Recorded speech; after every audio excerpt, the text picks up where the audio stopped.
Hello दोस्तों, इसके पहले पार्ट 1 में इंटरनेशनल लॉ का घटना चक्र से एक पार्ट में चैप्टर 3 तक घटना चक्र का कंप्लीट हो गया था। आज चैप्टर 4 से लेके लास्ट तक कंप्लीट कर देंगे। तो चौथा चैप्टर क्या कहता है? चौथा चैप्टर कहता है आर्थिक और सामाजिक परिषद के बारे में कहता है। फिर क्या पूछता है? नंबर फर्स्ट क्वेश्चन क्या पूछता है? यूएन चार्टर जो है उसके किस अनुच्छेद में आर्थिक और सामाजिक परिषद के कार्यों और शक्तियों से संबंधित है? किससे? सामाजिक परिषद के कार्यों और शक्तियों से कौन सा सेक्शन संबंधित है? 62 से 66 तक। ये इंपॉर्टेंट है, इसको देख लेना, पूछ सकता है। फिर नेक्स्ट क्वेश्चन आ जाओ। नेक्स्ट क्वेश्चन क्या है? आर्थिक और सामाजिक परिषद के सदस्यों का चुनाव कौन करता है? महासभा करता है। मोस्ट इंपॉर्टेंट क्वेश्चन है। कौन करता है? महासभा करता है। कौन करता है? महासभा करता है। सामाजिक और आर्थिक परिषद के सदस्यों का चुनाव कौन करता है? महासभा करता है। अब आप आ जाओ नेक्स्ट पे। नेक्स्ट क्या है? नेक्स्ट क्वेश्चन है सामाजिक आर्थिक और सामाजिक कार्य नहीं है। कौन सा निम्नलिखित में से आर्थिक और सामाजिक विकास का प्रयोन्नयन, मानव कल्याण के बेहतर मानकों का प्रयोन्नयन, विशिष्ट अभिकरणों के कृत्यों का अधीक्षण और नियंत्रण, मानव अधिकार और मूल स्वतंत्रताओं का अनुपालन। तो इसमें कौन सा नहीं है? यही विशिष्ट अभिकरणों से, ये लगी नहीं, विशिष्ट अभिकरणों से के कृत्यों के अधीक्षण की शक्ति, यही नहीं है सामाजिक और आर्थिक परिषद का। सामाजिक आर्थिक परिषद का क्या नाम है? विकास को प्रोन्नयन करना है। इसका प्रमुख कार्य क्या है? विकास को प्रोन्नयन करना। मानव कल्याण के लिए जो मानक है उनको बढ़ाना है, उनको आगे बढ़ाना। मानव कल्याण के लिए जो है उनको आगे बढ़ाना। और क्या है? मूल मानव अधिकार में, मानव कल्याण मानव अधिकार में जो मूल स्वतंत्रताएं दी गई हैं उनका अनुपालन करना है। तो सामाजिक और आर्थिक परिषद 3 कार्य क्या? आर्थिक सामाजिक परिषद विकास को प्रोन्नयन करना है, मानव कल्याण के मानकों का प्रोन्नयन करना है, मानव अधिकार के मूल स्वतंत्रताओं का क्या करना? अनुपालन करना है। अब इसके एक्सप्लेनेशन में देख लो क्या दिया है। परिषद के विशिष्ट अभिकरणों के संबंध में निम्नलिखित कार्य करती। किसी भी विशिष्ट अभिकरणों में महासभा के माध्यम से समझौता करती है। विशिष्ट अभिकरणों द्वारा अनवरत रूप से रिपोर्ट प्राप्त करना तथा महासभा को अपनी सिफारिश पेश करना। विशिष्ट अभिकरणों को उनके कार्यों में उनके मसौदों तथा महासभा के प्रस्तावों द्वारा सदस्यों को क्या करना है? सहायता प्रदान करना है। तो ये आपका हो जाएगा। अब नेक्स्ट क्वेश्चन आ जाओ। नेक्स्ट क्वेश्चन क्या है? आर्थिक और सामाजिक परिषद में कि आर्थिक और सामाजिक परिषद में कितने सदस्य प्रतिवर्ष संयुक्त राष्ट्र महासभा द्वारा चुने जाते हैं? संयुक्त राष्ट्र महासभा कौन सा चुनाव करता है? सामाजिक और आर्थिक और सामाजिक परिषद का चुनाव कौन करता है? आर्थिक और सामाजिक परिषद का चुनाव कौन करता है? महासभा करता है। तो इसमें कुल कितने महासभा द्वारा कितने सदस्य प्रतिवर्ष चुने जाते हैं? तो 18। ये इंपॉर्टेंट है, ये नोट कर लेना। कितने? 18। नेक्स्ट क्वेश्चन आ जाओ। अब इसका एक्सप्लेनेशन देख लो। किसमें? चार्टर के सेक्शन 61 आर्टिकल 61 के सब क्लास 2 में आर्थिक और सामाजिक परिषद के कुल कितने? 18 सदस्य होंगे। अर्थात कुल सदस्य संख्या मान लो, कुल सदस्य संख्या कितने होता है? जो महासभा चुनता है वो 18 सदस्य चुनता है। और आर्थिक और सामाजिक परिषद में कितने? 54 सदस्य होते हैं, जिनका 1/3 3 वर्ष के लिए प्रतिवर्ष निर्वाचित किया जाता है। समिति के सदस्यों का निर्वाचन पुनः हो सकता है। महाशक्तियों एवं स्थायी सदस्यों का इसमें कोई महत्व नहीं है और न निषेधाधिकारों का अधिकार है। परिषद के अध्यक्ष का निर्वाचन सदस्य के बहुमत से किया जाता है और प्रत्येक निर्णय में बहुमत का क्या होता है? आधार पर होता है, बहुमत के आधार पर होता है। अब आप नेक्स्ट क्वेश्चन आ जाओ। फिर क्या कहता है? कहता है आर्थिक और सामाजिक परिषद में सदस्य 3 सालों के लिए निर्वाचित किए। कितने सालों के लिए निर्वाचित किए जाते हैं? ये इंपॉर्टेंट, ये क्वेश्चन पीटी का पूछा है, कई बार पूछ चुका है ये क्वेश्चन, तो इसको याद कर लेना। कितने साल के लिए? 3 साल के लिए। 3 साल के लिए निर्वाचित होते हैं। ये क्वेश्चन खूब पूछा है। कितने सदस्य प्रत्येक वर्ष निर्वाचित किए जाते हैं? तो 2/3, 3/4, 1/3। तो 1/3 सदस्य प्रतिवर्ष निर्वाचित किए जाते हैं, ये मार देना। ठीक है। अब नेक्स्ट क्वेश्चन आ जाओ। संयुक्त राष्ट्र के किस मुख्य अंग की सदस्य संख्या संयुक्त राष्ट्र चार्टर में संशोधन करके 2 बार बढ़ाई गई? तो किसकी संख्या संशोधन करके 2 बार बढ़ाई गई है चार्टर में संशोधन करके? सुरक्षा न्यायालय की, सुरक्षा परिषद की, न्यायिकता परिषद की, आर्थिक और सामाजिक। ये भी इंपॉर्टेंट, 2 बार संशोधन करके इसकी संख्या बढ़ाई गई सदस्यों की। किसकी? आर्थिक और सामाजिक परिषद की। अब आ जाओ नेक्स्ट क्वेश्चन पे। देखो इसमें इसका वो भी पढ़ लो। संयुक्त राष्ट्र संघ के मुख्य अंग आर्थिक और सामाजिक परिषद में मूल सदस्यों की स्थापना के समय कितनी थी? 18 थी। 1965 में फिर 18 से बढ़ा के 27 की गई। पहले मूल सदस्य कितने थे? 18 थे। फिर 18 से बढ़ा के कितनी कर दी गई? 27। 27 से बढ़ा के फिर कितनी कर दी गई? 54 कर दी गई। तो ये याद कर लेना, ये याद कर लेना। अब आ जाओ नेक्स्ट क्वेश्चन। आरंभ और आर्थिक और सामाजिक परिषद की सदस्य संख्या थी। आरंभ में आर्थिक और सामाजिक परिषद की सदस्य संख्या थी कितनी थी? 18 थी आरंभ में। ये देखो क्वेश्चन पूछ लिया, आरंभ में कितनी संख्या थी? 18 थी। नेक्स्ट क्वेश्चन आ जाओ। वर्तमान में अब पूछ रहा, आरंभ में 18 थी, वर्तमान में कितनी हो जाएगी? 54 हो जाएगी। और बीच में कितनी थी? 18 से बढ़ा के फिर कितनी कर दी गई थी? देख लेना, 27 कर दी गई थी। 18 से बढ़ा के 27 कर दी गई थी। अब आ जाओ नेक्स्ट क्वेश्चन। नेक्स्ट क्वेश्चन क्या कहता है? संयुक्त राष्ट्र चार्टर आर्थिक और सामाजिक परिषद क्या है? अपनी अधिकारिता के अंतर्गत आने वाले विषयों के लिए प्रारूप कन्वेंशन तैयार करेगी जो महासभा द्वारा प्रस्तुत किया जाएगा। अपनी अधिकारिता के अंतर्गत आने वाले विषयों पर अंतर्राष्ट्रीय सम्मेलन बुला सकती, मानव अधिकार समिति के सदस्य नियुक्त कर सकती, मानव अधिकार के मूल स्वतंत्रताओं के प्रति आदर बढ़ाने के लिए तथा उनके पालन करने के लिए सिफारिश कर सकती है। तो इसमें कौन सा ऑप्शन हो जाएगा? इसमें पहला, दूसरा और चौथा, ये वाला डी वाला सही हो जाएगा। कौन सा हो जाएगा? इसमें डी वाला ऑप्शन सही हो जाएगा। क्या होगा? अधिकारिता के अंतर्गत आने वाले विषयों के लिए प्रारूप कन्वेंशन प्रारूप तैयार करना और कन्वेंशन तैयार करना। तो ये काम महासभा को प्रस्तुत किया जा सकेगा। किसको प्रस्तुत करेगा? महासभा को प्रस्तुत करेगा। क्यों? जो उसके अधिकार क्षेत्र में जो विषय आता है उसके लिए प्रारूप तैयार करेगा और उसके लिए कन्वेंशन की बात करेगा। किससे? महासभा को प्रस्तुत करेगा। और क्या करेगा? अपनी अधिकारिता के अंतर्गत आने वाले विषयों पर अंतर्राष्ट्रीय सम्मेलन बुला सकता। क्या बुला सकता? अंतर्राष्ट्रीय कन्वेंशन मतलब सम्मेलन बुला सकता। मानव अधिकार समिति के सदस्यों की नियुक्ति नहीं कर सकता, ये गलत है। मानव अधिकार के समितियों की नियुक्ति नहीं करता है, ये गलत है। अब आ जाओ आप नेक्स्ट क्वेश्चन पे।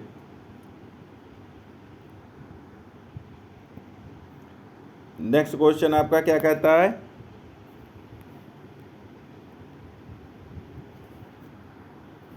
कहता है संयुक्त राष्ट्र के किस मुख्य अंग को मानव अधिकार एवं मूल स्वतंत्रताओं के संदर्भ में विनिर्दिष्ट कृत्य सौंपे गए हैं? किसके?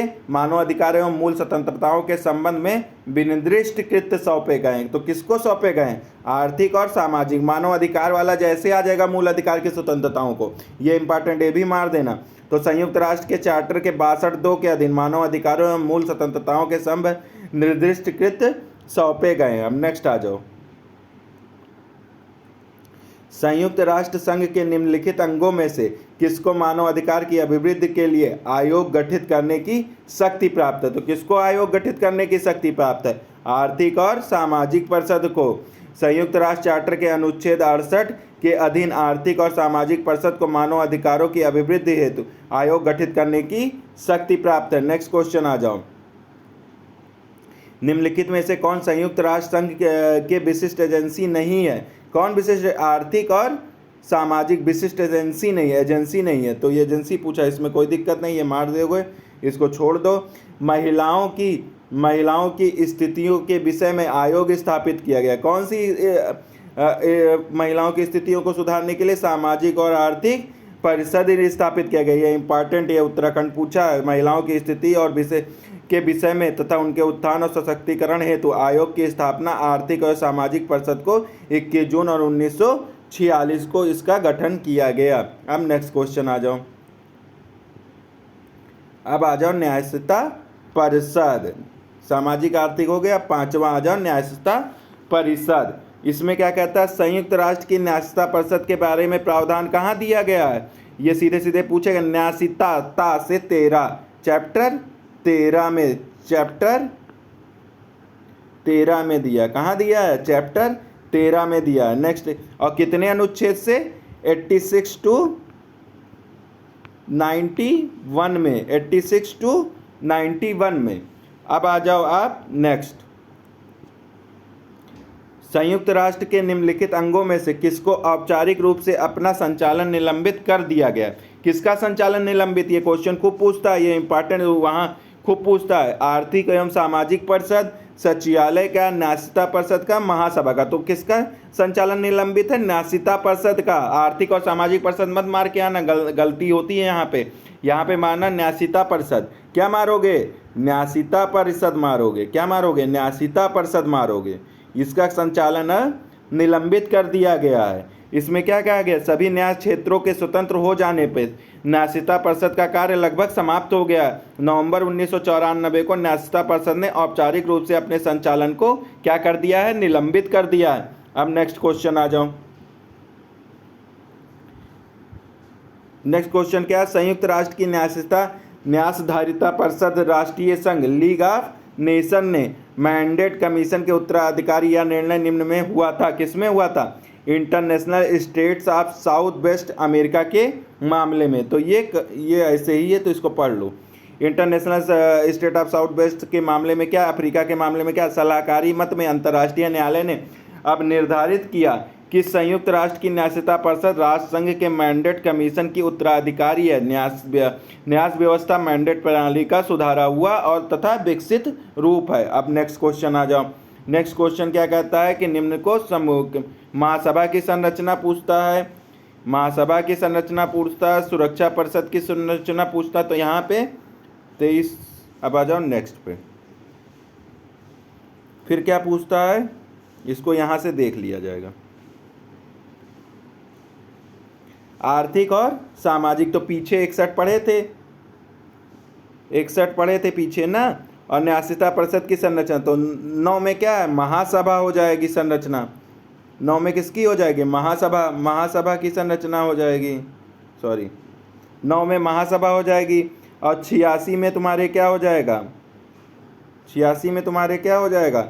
86 में हो जाएगा न्यासिता परिषद। तो ये सही है, ये तुम्हारा सही है। तो 9 में देखो हम लिख दे रहे हैं, 9 में महासभा, याद कर लेना, 9 में महासभा।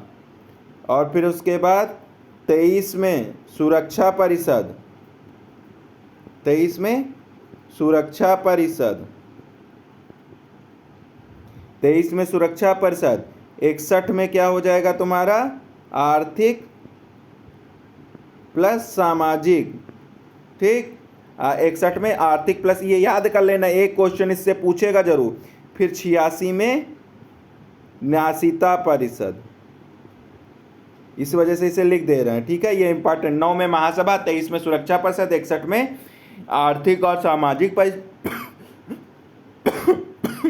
परिषद, ठीक है, परिषद, और फिर न्यासिता परिषद। तो आई होप ये समझ में आ गया होगा। अब आ जाओ नेक्स्ट पे।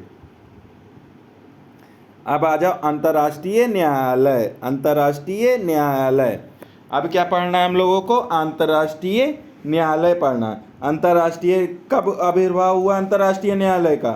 तो 1946 में हुआ। अंतर्राष्ट्रीय न्यायालय का आविर्भाव 18 अप्रैल 1946। तो अपना देश 47 में आज़ाद हुआ, उसके एक साल पहले, ऐसे याद कर लो, अंतर्राष्ट्रीय न्यायालय की स्थापना हुई। इसका मुख्यालय कहाँ? हेग में है, ये इंपॉर्टेंट है, ठीक है। अब आ जाओ नेक्स्ट पे।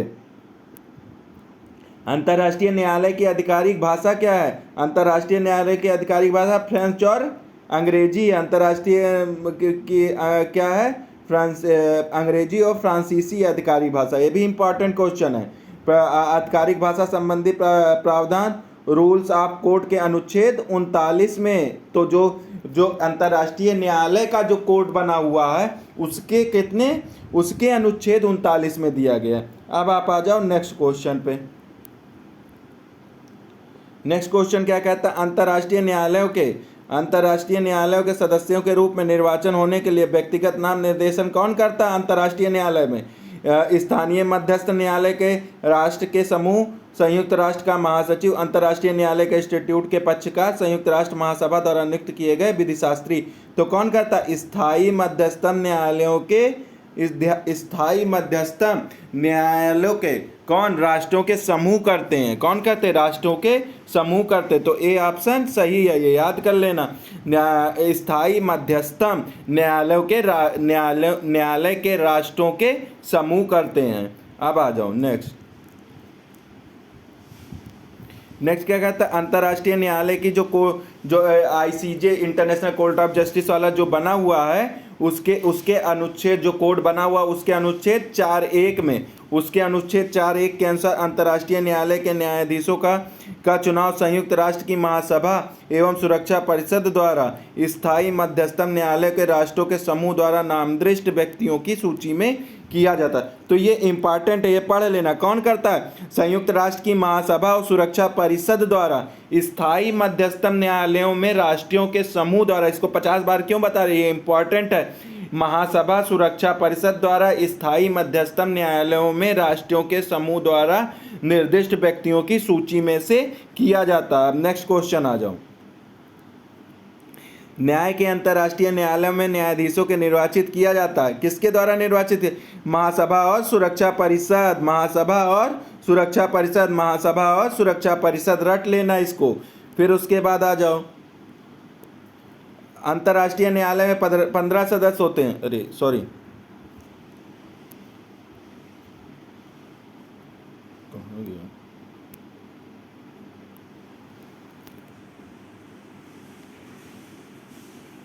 उसको बड़ा कर दे, रुक जाओ।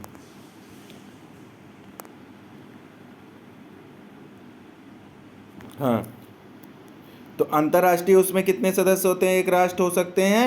अंतर्राष्ट्रीय न्यायालय में 15 सदस्य, उनमें से एक राष्ट्र के कितने हो सकते हैं? एक राष्ट्र से एक ही होगा। एक राष्ट्र से 15 सदस्य होंगे।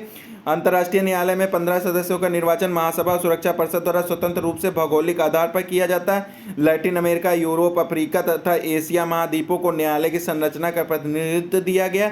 साथ ही साथ सुरक्षा परिषद में 5 स्थायी सदस्य देशों में से भी एक न्यायाधीश निर्वाचित किए जाने की परंपरा है। इस प्रकार एक राष्ट्र के एक ही न्यायाधीश निर्वाचित हो सकते हैं। 9 वर्षों के कार्यकाल की समाप्ति के बाद भी जज पुनः निर्वाचित हो सकता है। ये भी इंपॉर्टेंट है। अब नेक्स्ट आ जाओ,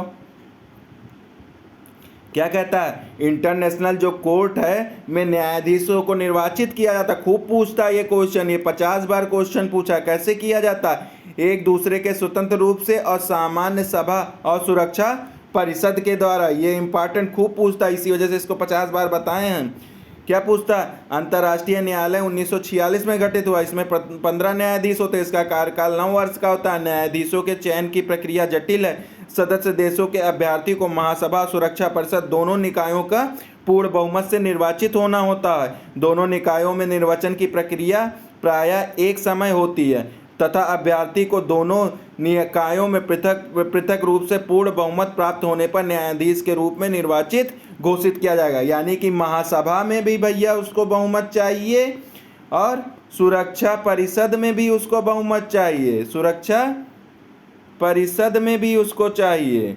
तो दोनों में अलग अलग चाहिए। ये इंपॉर्टेंट है, इसको देख लेना। नेक्स्ट आ जाओ,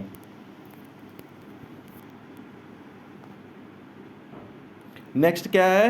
अंतर्राष्ट्रीय क्या कहता है? अंतर्राष्ट्रीय न्यायालयों में न्यायाधीशों का कार्यकाल होता है। ये भी इंपॉर्टेंट क्वेश्चन है। जो इंटरनेशनल कोर्ट में जो न्यायाधीश होते हैं उनका कार्यकाल, उनका टर्म कितना होता है? 9 वर्ष के लिए होते हैं। ये इंपॉर्टेंट है, याद कर लेना। जो इंटरनेशनल कोर्ट में न्यायाधीश होते हैं उनकी अवधि कितनी होती है? 9 वर्षों के लिए होती है। अनुच्छेद 13 अनुच्छेद 13 किसका है? ये अंतर्राष्ट्रीय न्यायालय की जो संविधि बनी हुई है, स्टैट्यूट्स बना हुआ है, जो इंटरनेशनल कोर्ट का स्टैट्यूट्स बना हुआ उसका आर्टिकल 13 है, ना कि यूएन चार्टर का आर्टिकल 13 है। यूएन चार्टर जब लोगे तो उसमें आगे यूएन चार्टर दिया, पीछे स्टैट्यूट्स दिया। तो स्टैट्यूट्स का जब आर्टिकल 13 देखोगे तो उसमें लिखा होगा न्यायालय के सदस्य 9 वर्षों के लिए निर्वाचित किए जाएंगे और उन्हें पुनः निर्वाचित किया जा सकेगा। अंतर्राष्ट्रीय न्यायालय के न्यायाधीश ही अपने से अध्यक्ष और उपाध्यक्ष का चुनाव 3 वर्षों के लिए करते हैं। न्यायालय किसी भी सदस्य द्वारा त्यागपत्र दिए जाने पर त्यागपत्र महासचिव को भेजने के लिए न्यायालय के अध्यक्ष को संबोधित किया जाता है। इस अंतिम सूचना के की सूचना के रिक्त हो जाएगा। उसके बाद क्या हो जाएगा, उसका पद रिक्त हो जाएगा। तो ये हो गया तुम्हारा वो। अब आ जाओ नेक्स्ट क्वेश्चन। नेक्स्ट क्वेश्चन क्या, अंतर्राष्ट्रीय न्यायालय के 1/3 सदस्य प्रतिवर्ष रिटायर होते हैं। कितने कितने प्रति तीसरे वर्ष रिटायर होते हैं। 1/3 सदस्य अंतर्राष्ट्रीय न्यायालय के प्रति तीसरे वर्ष, 1/3 तीसरे वर्ष। आर्टिकल 13, सब में 3 है। आर्टिकल 13 अंतर्राष्ट्रीय न्यायालय के 1/3 सदस्य तीसरे वर्ष में रिटायर होंगे। तो ये कहाँ दिया, आर्टिकल 13 में। आर्टिकल 13 में 1/3 और 3 और 13 आर्टिकल। ठीक है, तो ऐसे याद कर लो, चाहे जैसे याद हो याद कर लो। अंतर्राष्ट्रीय न्यायालयों की गणपूर्ति कितनी होती है। गणपूर्ति मतलब कितने सदस्यों से बहुमत माना जाता है, 9 सदस्यों द्वारा बहुमत मान लिया जाएगा। ये कहाँ दिया गया, आर्टिकल 3 के अनुसार अंतर्राष्ट्रीय में कुल 15 सदस्य होंगे। इनका चुनाव महासदस्य 9 वर्षों के कार्यकाल के लिए किया। अंतर्राष्ट्रीय न्यायालयों के संबंधी के अनुच्छेद 25(3) के अनुसार न्यायालय गठन करने के लिए 9 सदस्यों के कोरम। तो कोरम कितना, 15 जरूरी नहीं है, 15 में से 9 जज भी हों तो न्यायाधीश, तो अंतर्राष्ट्रीय न्यायालय का कोरम पूरा माना जाएगा। अंतर्राष्ट्रीय न्यायालय में 15 में से 9 जज भी होंगे तो उस न्यायालय का कोरम पूरा माना जाएगा। ठीक, अब आ जाओ नेक्स्ट क्वेश्चन पे। नेक्स्ट क्वेश्चन क्या कहता है कि अंतर्राष्ट्रीय न्यायालय के एक न्यायाधीश को निम्नलिखित रीतियों में से एक द्वारा हटाया जा सकता है। सही रीति बताइए, किस रीति से हटाया जा सकता है। अंतर्राष्ट्रीय न्यायालय के शेष न्यायाधीशों के अंतर्राष्ट्रीय न्यायालयों के शेष न्यायाधीशों की सर्वसम्मत राय द्वारा हटाया जा सकता है। सर्वसम्मत राय द्वारा भी हटाया जा सकता है। तो ये इंपॉर्टेंट है, इसको देख लेना। फिर आ जाओ आप नेक्स्ट क्वेश्चन पे। देखो क्या कहता है इसमें देखो क्या कहता है, किसी भी सदस्य को तभी पदच्युत किया जाएगा जब वह एक अन्य सदस्य की राय में वह सदस्य हेतु अपेक्षित शर्त पूरा नहीं कर सकता है और सदस्य की पदच्युत सूचना रजिस्ट्रार द्वारा महासचिव को, तो किसके द्वारा, रजिस्ट्रार द्वारा महासचिव को दी जाएगी। इसके बाद क्या होगा, वो पद रिक्त समझ लिया जाएगा। न्याय के अंतर्राष्ट्रीय न्यायालय में कितने, 15 सदस्य होते हैं, अध्यक्ष और 15 सदस्य होते हैं। अध्यक्ष उपाध्यक्ष और 15 सदस्य होते हैं कि अध्यक्ष उपाध्यक्ष और 13 सदस्य होते हैं। यही गलती मार के आओगे, अध्यक्ष उपाध्यक्ष उन्हीं में से होगा और उनको मिला के 15 होते हैं। तो ये कहाँ दिया है, अनुच्छेद आर्टिकल 3 में दिया गया है। और तथा 21 में संयुक्त अध्ययन से ज्ञात होता है कि अंतर्राष्ट्रीय न्यायालय में इनके सदस्यों द्वारा निर्वाचित अध्यक्ष व उपाध्यक्ष के अलावा इनमें 13 न्यायाधीशों द्वारा गठित होता है। अब आ जाओ नेक्स्ट क्या है कि न्याय का अंतर्राष्ट्रीय न्यायालय में कुल 15 सदस्य होंगे, परंतु उनमें से कोई भी 2 सदस्य एक ही राष्ट्र के नहीं होंगे। या उपबंध न्याय के अंतर्राष्ट्रीय न्यायालय के इंस्टीट्यूट्स के कहाँ दिया हुआ है, अनुच्छेद 3 में दिया हुआ है। अनुच्छेद 3 में, यानी कि कुल 15 सदस्य होंगे लेकिन किसी भी दो सदस्य एक ही राष्ट्र से नहीं होंगे। ये कहाँ दिया है, 3 में दिया है। नेक्स्ट क्वेश्चन आ जाओ। अंतर्राष्ट्रीय न्यायालय के किसी सदस्य को कौन पदच्युत कर सकता है, किसी सदस्य को क्या कौन अन्य सदस्यों की राय में कि वह अब अपेक्षित शर्त पूरी नहीं करता, तो उसके द्वारा। ये कहाँ दिया, अनुच्छेद 18 में दिया गया है। नेक्स्ट आ जाओ। नेक्स्ट क्या है,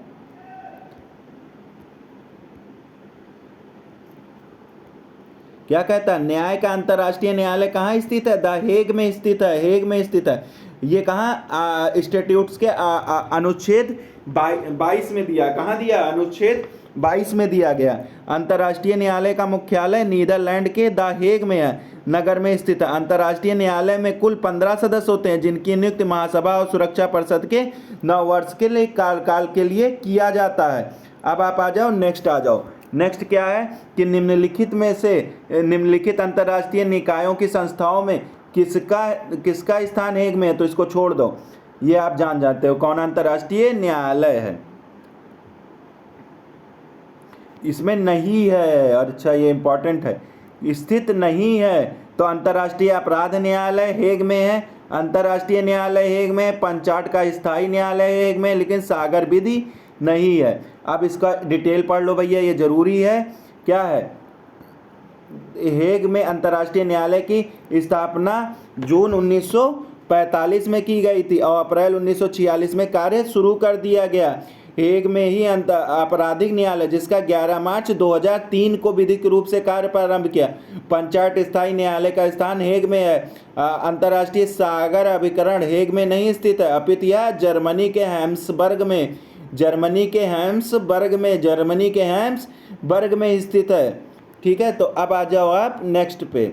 अंतर्राष्ट्रीय न्यायालय की स्टैट्यूट्स में संविधि के राज्यों को तदर्थ न्यायाधीशों की नियुक्त करने का अधिकार देती है, जो न्यायालय के समक्ष बाद में उनके प्रतिनिधि के रूप में कार्य करते हैं। यह लागू होता है, यह कब लागू होता है? जब विवादास्पद और सलाहकारी दोनों प्रकार की कार्रवाइयों में। किसमें लागू होता है? विवादास्पद है और सलाह अगर देना है। तो इससे एक चीज़ ये समझ में आ गया कि अंतर्राष्ट्रीय न्यायालय सलाह भी देता है और विवाद को भी निपटाता है। तो ये कहाँ दिया है? ये आपका अनुच्छेद 31 के अनुसार न्यायालय किसी भी वाद की सुनवाई के समय यदि वाद के पक्षकार की राष्ट्रीयता वाला व्यक्ति न्यायाधीशों की पीठ में होता है तो दूसरे पक्षकार को अपनी राष्ट्रीयता के एक व्यक्ति को तदर्थ न्यायाधीश के नियुक्त करने का अधिकार है। तदर्थ न्यायाधीश अंतर्राष्ट्रीय न्यायालय के समक्ष विवादास्पद एवं सलाहकारी दोनों प्रकार की कार्रवाइयों में कार्य कर सकते हैं। तो अब आप आ जाओ नेक्स्ट पे। नेक्स्ट कहाँ? चलो नेक्स्ट क्वेश्चन आ जाओ 17 पे।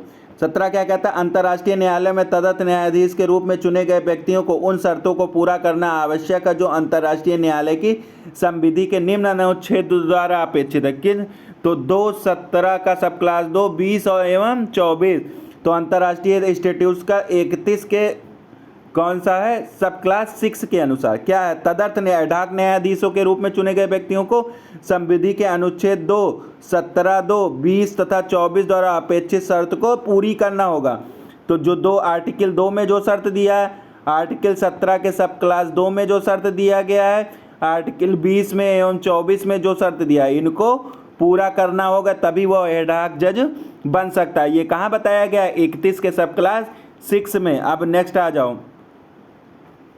कोई भी व्यक्ति अन्य राष्ट्र अपने विरुद्ध अविधिक कार्य से पीड़ित होने पर वह अंतर्राष्ट्रीय न्यायालय की सहायता कैसे प्राप्त कर सकता है? कैसे प्राप्त करता? अपने राज्य के माध्यम से, अपने राष्ट्र के माध्यम से। तो ये क्या हो जाएगा? अंतर्राष्ट्रीय न्यायालय की संविधि के अनुच्छेद 34 के अनुसार केवल राज्य ही अंतर्राष्ट्रीय न्यायालयों के समक्ष पक्षकार हो सकते हैं। अतः यदि कोई भी व्यक्ति किसी अन्य राष्ट्र के अविधिक कार्य से पीड़ित है तो वह अंतर्राष्ट्रीय न्यायालय द्वारा अन्य अपने राज्य के माध्यम से ही प्राप्त कर सकता है। कोई व्यक्ति सीधे अंतर्राष्ट्रीय न्यायालय में वाद नहीं ला सकता। तो 34 क्या कहता? कोई भी व्यक्ति किसी अन्य राष्ट्र के अपने विरुद्ध अविधिक कार्य से पीड़ित होने पर वह अंतर्राष्ट्रीय न्यायालय की सहायता कैसे प्राप्त करता? अपने राष्ट्र के माध्यम से। 34 क्या कहता है? केवल राज्य ही अंतर्राष्ट्रीय न्यायालय के समक्ष पक्षकार हो सकता है, यानी कि कोई देश ही, राज्य का मतलब कोई देश। अतः यदि कोई व्यक्ति किसी अन्य राष्ट्र के अविधिक कार्य से पीड़ित है तो अंतर्राष्ट्रीय न्यायालय द्वारा न्याय अपने राष्ट्र के माध्यम से ही प्राप्त कर सकता है। कोई व्यक्ति सीधे अंतर्राष्ट्रीय न्यायालय से वाद नहीं ला सकता। ये कहाँ बताया गया है? आर्टिकल 34 में बताया गया। ये भी इंपॉर्टेंट है, पढ़ लेना। हम नेक्स्ट आ जाओ। नेक्स्ट क्या है? अंतर्राष्ट्रीय न्यायालय किन विवादों का निपटारा करता है? अंतर्राष्ट्रीय न्यायालय किन विवादों? दो राज्यों के बीच का विवादों का निपटारा करता है। 4 प्रकार के विवादों का निपटारा करता है। किसी भी संधि की व्याख्या करना, अंतर्राष्ट्रीय कानून से संबंधित प्रश्न, अंतर्राष्ट्रीय दायित्व को निरस्त होने के कारण हर्जाना की मात्रा का निर्धारण करना न्यायालय द्वारा किया जा सकता है। किसी अंतर्राष्ट्रीय दायित्व को भंग करना। तो ये आ जाओ नेक्स्ट। आप अंतर्राष्ट्रीय न्यायालय के समक्ष एक मामले में निम्नलिखित में से कौन पक्षकार हो सकता है? अब देखो 8 में दिया है कौन पक्षकार हो सकता है। देखो इसका पढ़ लो। क्या कहता है? कहता संयुक्त राष्ट्र संघ के चार्टर के अनुसार संयुक्त राष्ट्र संघ के सभी सदस्य स्वयं इस मामले में सदस्य होंगे तथा ऐसे राज्य भी न्यायालय की पार्टी हो सकते हैं जो संयुक्त राष्ट्र के सदस्य नहीं हैं हो, परंतु ऐसा सुरक्षा परिषद तथा साधारण महासभा की अनुमति से हो सकता है। अब आप आ जाओ नेक्स्ट क्वेश्चन पे। निम्नलिखित में से किसी अंतर्राष्ट्रीय न्यायालय की अधिकारिता होगी? तो किसी अंतर्राष्ट्रीय ऐसे सभी न्यायालय जो प्रवृत्त संधियों या अभिसमयों में विशेष रूप से उपबंधित हैं। तो किसे होगी? अंतर्राष्ट्रीय न्यायालय में। क्या कहता है? अंतर्राष्ट्रीय न्यायालय में संविधि के अनुच्छेद 36(1) के अनुसार अंतर्राष्ट्रीय न्यायालय की अधिकारिता उन सभी मामलों में होगी जिनको पक्षकार न्यायालय में सुपुर्द करते हैं तथा अधिकारिता के अंतर्गत वे मामले भी आएंगे जो कि व्यक्तिगत रूप से संयुक्त राष्ट्र चार्टर द्वारा संविधियों में विशेष रूप से उपबंधित हैं। अब नेक्स्ट आ जाओ।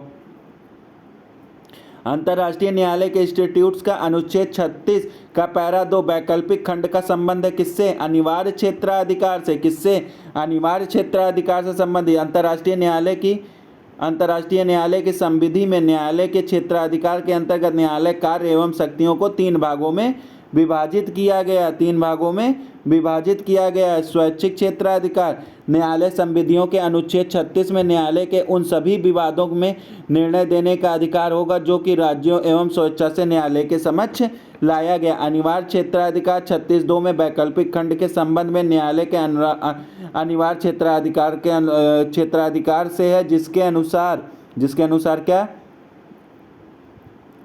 जिसके अनुसार ऐसे राष्ट्र जिन्हें परिनियम का पक्षकार बनना स्वीकार किया हो किसी भी समय यह घोषणा कर सकते हैं कि वे न्यायालय के क्षेत्राधिकार को सभी वैधानिक विवादों में अनिवार्यता स्वतः सिद्ध तथा उसी कर्तव्य को स्वीकृति देने वाले किसी अन्य राज्य के संबंध में बिना किसी विशेष शर्त के स्वीकार करते हैं। परामर्शकारी क्षेत्राधिकार। इसका प्रावधान अंतर्राष्ट्रीय न्यायालय की संविधि के अनुसार अनुच्छेद 65 तथा संयुक्त राष्ट्र चार्टर के अनुच्छेद 96 में किया गया। अब नेक्स्ट आ जाओ। यदि यह विवाद हो कि अंतर्राष्ट्रीय न्यायालय के क्षेत्राधिकार है या नहीं तो इस विवाद का निर्धारण किया जाएगा।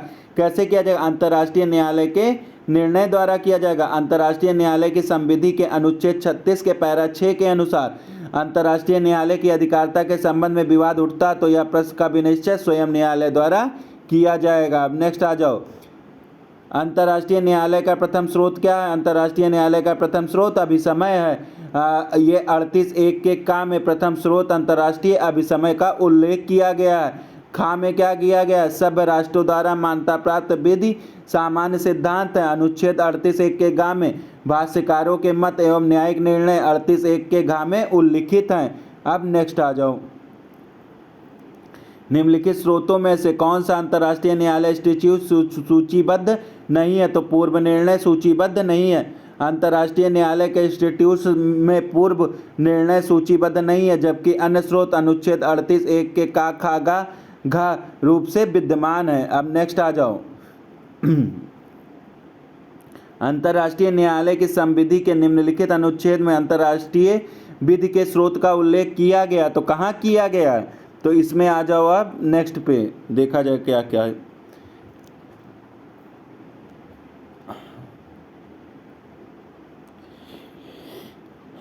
नेक्स्ट पे क्या है? अंतर्राष्ट्रीय। देखो इसमें अंतर्राष्ट्रीय न्यायालय, देखो इसको पर अंतर्राष्ट्रीय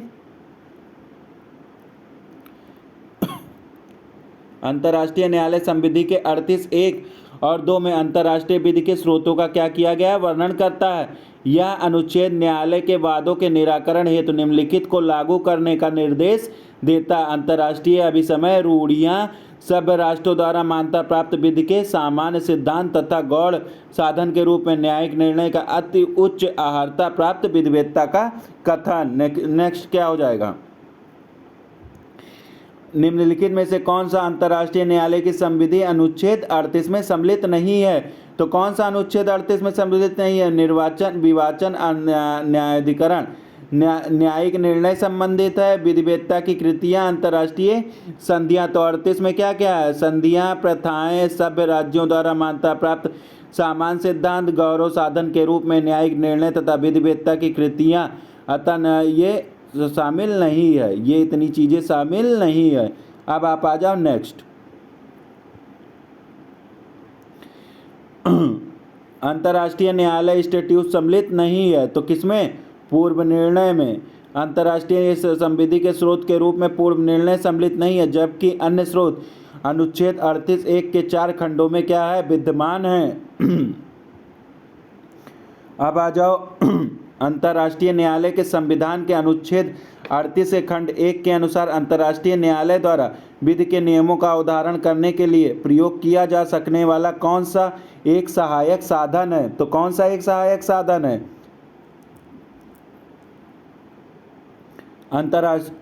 अंतर्राष्ट्रीय न्यायालय में संविधान के अनुच्छेद 38(1) के अंतर्राष्ट्रीय न्यायालय विधि के नियमों का उदाहरण करने के लिए अनुषंगिक साधनों के रूप में अनुच्छेद 59 के उपबंधों के अधीन रहते हुए न्यायिक विनिश्चय और विभिन्न राष्ट्रों के उच्च अर्हता प्राप्त विधिवेत्ताओं की युक्तियां हैं। किसके हैं? न्यायिक विनिश्चय और विभिन्न राष्ट्रों के अति उच्च अर्हता प्राप्त विधिवेत्ता हैं। नेक्स्ट क्वेश्चन आ जाओ 30। सभ्य राष्ट्रों द्वारा स्वीकृति सामान्य सिद्धांत का अंतर्राष्ट्रीय न्यायालय की संविधि के किस अनुच्छेद में वर्णित है? तो किस? 38(1)(c). ये रट लेना, खूब पूछता है। सभ्य राष्ट्रों द्वारा स्वीकृति सामान्य सिद्धांत अंतर्राष्ट्रीय न्यायालय की संविधि के किस अनुच्छेद में वर्णित है? तो किस अनुच्छेद में वर्णित है? तो 38(1) में वर्णित है। अब आ जाओ नेक्स्ट। क्या कहता है? सभ्य राष्ट्रों द्वारा मान्यता प्राप्त विधि के सामान्य सिद्धांत से अभिप्राय है। तो सामान्य सिद्धांत से क्या अभिप्राय है? नियम जो अधिकतर राज्यों द्वारा राष्ट्रीय विधि के रूप में स्वीकार किए गए। यही कहाँ बताया गया? 38(1)(c) में क्या वर्णित किया गया कि अंतर्राष्ट्रीय विधि के स्रोत के रूप में सभ्य राष्ट्रों द्वारा मान्यता प्राप्त विधि सामान्य सिद्धांत का तात्पर्य उन सिद्धांतों से है जो अधिकतर राज्यों द्वारा अपनी राष्ट्रीय विधि में स्वीकार किए गए हों। नेक्स्ट आ जाओ। अंतर्राष्ट्रीय न्यायालय के 38(2) के अंतर्गत न्यायालय किसी वाद का निर्णय साम्य और न्याय के आधार पर दे सकता है। ये भी इम्पॉर्टेंट है। तो ये क्या है? यदि पक्षकार सहमत हो तभी तो साम्य और न्याय के आधार पर फैसला दे सकता। खूब इम्पॉर्टेंट क्वेश्चन है, इसको देख लेना। नेक्स्ट आ जाओ।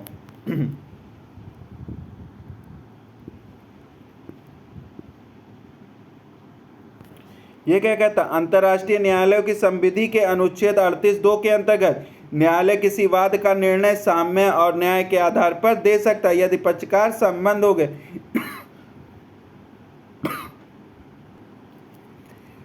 तो कहाँ किस केस में कहा गया? एक्स एको इट बोनो। ये कहाँ कहा गया है? एक्स बोनो में। इसके अनुसार यदि पक्षकार सहमत देते हैं तो न्यायालय संविधि के 38 के अनुसार स्रोतों को हटाकर फैसला दे सकता है। नेक्स्ट आ जाओ। निम्नलिखित में से कौन सा कथन सत्य है? संयुक्त राष्ट्र की महासभा के संकल्प अंतर्राष्ट्रीय विधि का एक स्रोत है। तो महासभा का जो संकल्प है वो क्या है? महासभा का जो संकल्प है वो अंतर्राष्ट्रीय विधि का क्या है? स्रोत है। और क्या है? महासभा संकल्प संस्तुतियों से अधिक नहीं है तथा उनको अंतर्राष्ट्रीय विधि के स्रोत नहीं कहा जा सकता। सुरक्षा परिषद में संकल्प अंतर्राष्ट्रीय विधि के स्रोत हैं, उपयुक्त में से कोई भी नहीं। यानी कि इसमें कोई भी सत्य नहीं है। ये इंपॉर्टेंट, इसमें में से कोई भी सत्य नहीं है। तो अब इसको मैं पढ़ लो। अंतर्राष्ट्रीय न्यायालय संविधि के 38(1) तथा 2 में उपयुक्त किसी भी में से किसी को भी अंतर्राष्ट्रीय विधि का स्रोत स्वीकार नहीं किया जा सकता। तो संयुक्त राष्ट्र की महासभा के संकल्प अंतर्राष्ट्रीय विधि का स्रोत नहीं। महासभा का संकल्प अंतर्राष्ट्रीय विधि का स्रोत नहीं हो सकता है। संकल्प की संस्तुतियों से अधिक नहीं है तथा ये भी छोड़ दो। अब आ जाओ आप नेक्स्ट क्या है? न्याय के अंतर्राष्ट्रीय न्यायालय के निर्णय हस्ताक्षरित होने चाहिए। किसके द्वारा हस्ताक्षरित होते हैं? न्यायालय के अध्यक्ष और निबंधक द्वारा। ये कहाँ बताया गया? 58 में, आर्टिकल 58 में। कौन सा? इंस्टीट्यूट का आर्टिकल। बार बार बता रहा हूँ, जो इंटरनेशनल कोर्ट ऑफ जस्टिस में है उसके इंस्टीट्यूट्स में दिया है, उसके संविधि में दिया है। तो ये बार बार कह रहा हूँ तो ध्यान रखना, ये बहुत इंपॉर्टेंट है। अंतर्राष्ट्रीय न्यायालयों के निर्णय और उसके अध्यक्ष और रजिस्ट्रार, निबंधक मतलब रजिस्ट्रार के हस्ताक्षर होने चाहिए। अध्यक्ष ये भी इंपॉर्टेंट है, खूब इंपॉर्टेंट है। किसका हस्ताक्षर होना चाहिए? अध्यक्ष का और रजिस्ट्रार का। अब नेक्स्ट आ जाओ 35 पे।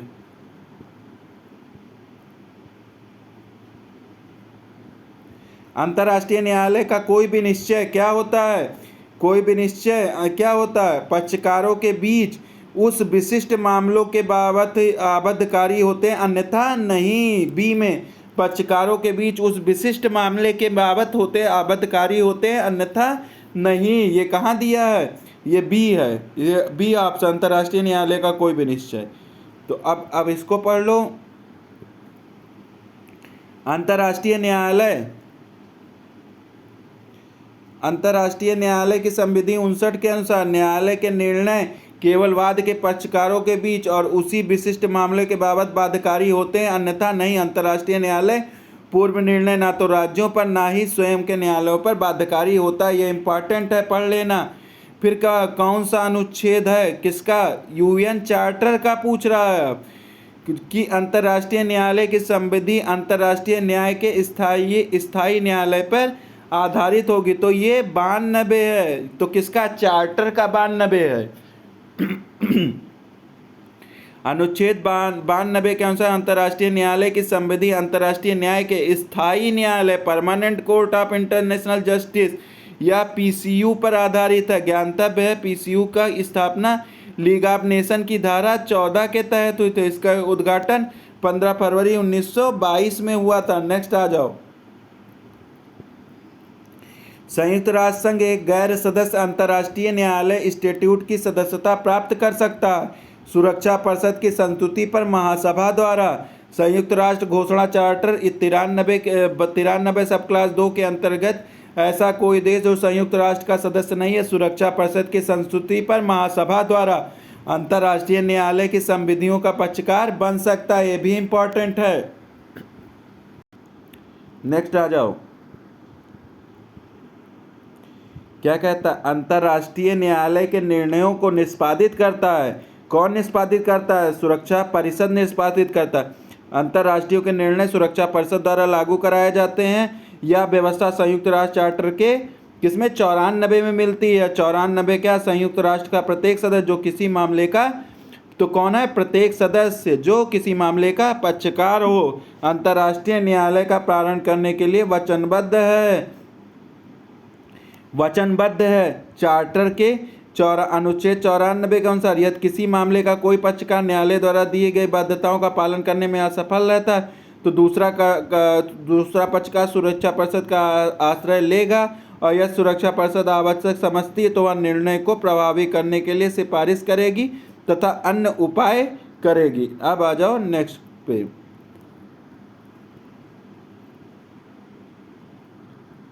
इसमें क्या कहता है कि अंतर्राष्ट्रीय न्यायालय के निर्णय का परिवर्तन करा सकता है। कौन परिवर्तन करा सकता है, अंतर्राष्ट्रीय न्यायालय की प्रार्थना पर सुरक्षा परिषद अंतर्राष्ट्रीय न्यायालय में सलाहकारी राय मांग सकता है। कौन मांग सकता है, महासभा और सुरक्षा परिषद। अंतर्राष्ट्रीय न्यायालय किससे मांग सकता है, महासभा और सुरक्षा परिषद दोनों से मांग सकता है। ये कहाँ दिया गया, 96 के अनुसार महासभा और सुरक्षा परिषद अंतर्राष्ट्रीय न्यायालय के किसी विधि प्रश्न पर किससे, अंतर्राष्ट्रीय न्यायालय से राय मांग लेंगे। कौन मांगेगा, महासभा भी मांग सकता है, सुरक्षा परिषद। 96(2) के अनुसार संयुक्त राष्ट्र के अन्य अंग और विशिष्ट अभिकरण जिन्हें महासभा किसी भी समय इस प्रकार प्राधिकृत करे कि अपने क्रियाकलापों के विषय से क्षेत्र के बीच उठने वाले विधि प्रश्नों पर न्यायालय की सलाहकारी राय के लिए अनुरोध करेगी, परंतु यह सलाहकारी राय निर्णय की बाद प्रभावकारी नहीं रखता है। अब आ जाओ आप नेक्स्ट पे। अंतर्राष्ट्रीय न्यायालय का बजट अनुमोदित किया जाता है किससे, महासभा द्वारा। संयुक्त राष्ट्र चार्टर के 17 के अनुसार संयुक्त राष्ट्र महासभा द्वारा अंतर्राष्ट्रीय न्यायालय का बजट अनुमोदित किया जाता है। बजट सदस्यों द्वारा दिए गए वित्त को घोषित वित्त से पोषित होता तथा महासभा द्वारा निश्चित अनुपात में सदस्य के वित्त द्वारा उपलब्ध कराता है। अब आप आ जाओ नेक्स्ट। किसी विधिक प्रश्न पर अंतर्राष्ट्रीय न्यायालय से परामर्शकारी विचार देने का अनुरोध कौन कर सकता है, परामर्शकारी विचार देने का अनुरोध कौन कर सकता है, संयुक्त राष्ट्र संघ की महासभा या सुरक्षा परिषद। अब नेक्स्ट आ जाओ।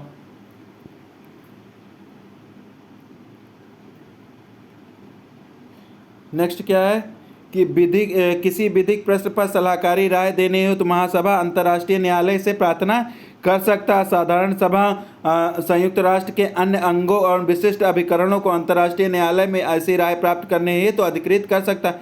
अंतर्राष्ट्रीय न्यायालय किसी भी विधिक प्रश्न पर सलाहकारी राय लेने हेतु सुरक्षा परिषद के पास स्वतंत्र शक्ति नहीं है। तो ये तीनों सही हो जाएंगे आपका। अब आ जाओ नेक्स्ट पे। अंतर्राष्ट्रीय न्यायालय की सलाहकारी राय क्या होता है? सलाहकारी राय बाध्यकारी नहीं होता, ये याद कर लेना, इंपॉर्टेंट है। बाध्यकारी नहीं होता, ये इंपॉर्टेंट है, केवल बाध्यकारी याद कर लेना, नहीं होता। नेक्स्ट आ जाओ। सामान्य सभा में राज्यों के मध्य मैत्रीपूर्ण संबंध और सहयोग संबंधी संकल्प अंतर्राष्ट्रीय न्यायालय पर पुरजोर निर्भर रहा है। ये कहाँ? साउथ वेस्ट अफ्रीका के मामले में। छोड़ दो, नेक्स्ट आ जाओ।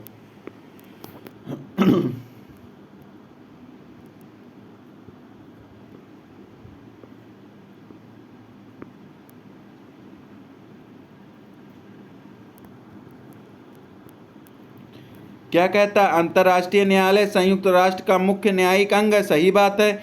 अंतर्राष्ट्रीय विवादों का न्यायिक समाधान करना आवश्यक है, ये भी सही है। कहाँ? अनुच्छेद चार्टर के अनुच्छेद 7 में ये चीज़ दी गई है, ये इंपॉर्टेंट है, 7 में दी गई है। मुख्य न्यायिक अंग कौन है? अंतर्राष्ट्रीय न्यायालय है। नेक्स्ट आ जाओ। क्या कहता है? विवादों के पक्ष में यद्यप कोई संविदा नहीं भी हो, क्या नहीं हो? संविदा नहीं हो, तो भी एक पक्षकार न्यायालय के क्षेत्राधिकार के लिए प्रार्थना कर सकता है। दूसरे पक्षकार को सूचना दी जाएगी। यदि वे विवाद के समाधान हेतु सहमत हो जाते हैं तो न्यायालय क्षेत्राधिकार हो जाता है। तो अंतर्राष्ट्रीय न्यायालय ऐसा मत व्यक्त किया जा सकता है। ये कहाँ दिया? दे कोर्फू चैनल वाद में। द कोर्फू चैनल वाद क्या है? इसमें व्यक्त किया गया। इस मामले में अल्बानिया और यूनाइटेड किंगडम के मध्य सार्वभौमिक अधिकारों के संबंध में क्षेत्राधिकार के विषय में। तो द कोर्फू चैनल वाद किससे? क्षेत्राधिकार से संबंधित है। कोर्फू चैनल वाद किससे? क्षेत्राधिकार से संबंधित है।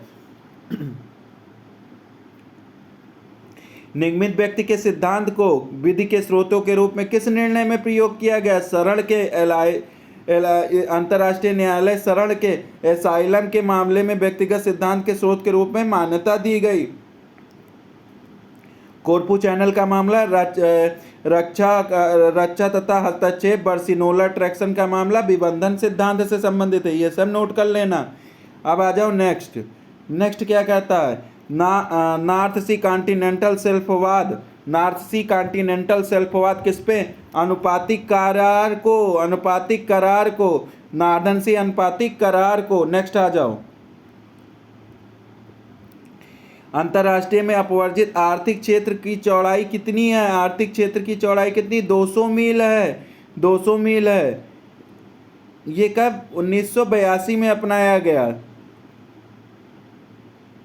57 एक्सक्लूसिव इकोनॉमिक जोन है। 200 नहीं। इसको नेक्स्ट आ जाओ। अंतर्राष्ट्रीय न्यायालय विबंधन का सिद्धांत किस उसमें किया गया? प्रीवेयर मंदिर संबंधी। अंतर्राष्ट्रीय न्यायालय प्रीवेयर मंदिर संबंधी वाद बर्सिनोला ट्रैक्शन केस में दिया गया। अब आप आ जाओ नेक्स्ट। अंतर्राष्ट्रीय प्रथा के लिए निम्नलिखित वादों में से कौन सा वाद सर्वप्रथम निर्णित हुआ? ये बहुत इंपॉर्टेंट है। पॉकेट हवाना का, ये खूब इंपॉर्टेंट, खूब पूछता है। अंतर्राष्ट्रीय प्रथा के संबंध में पॉकेट हवाना का वाद जो 1990 में निर्णित हुआ, जबकि लोटस 1927 में 1900 में हुआ पॉकेट हवाना, 1927 में लोटस वाला। अब आ जाओ नेक्स्ट।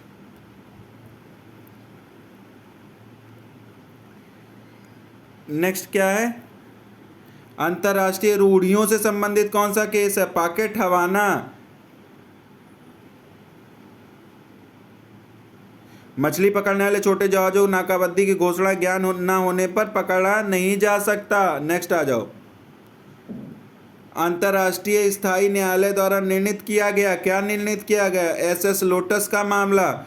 एसएस लोटस 1927 में अंतर्राष्ट्रीय स्थायी न्यायालय द्वारा निर्णित है। या 2 अगस्त 1926 को एस लोटस एक फ्रांसीसी स्टीमर तथा एसएस बार्जकोट तथा तुर्की स्टीमर मार्टिलोना के उत्तरी क्षेत्र से टकराकर दुर्घटनाग्रस्त हो गया। दुर्घटना के परिणामस्वरूप बोजकोट में सवार 8 तुर्कियों के डूबकर मर गए। अब नेक्स्ट आ जाओ।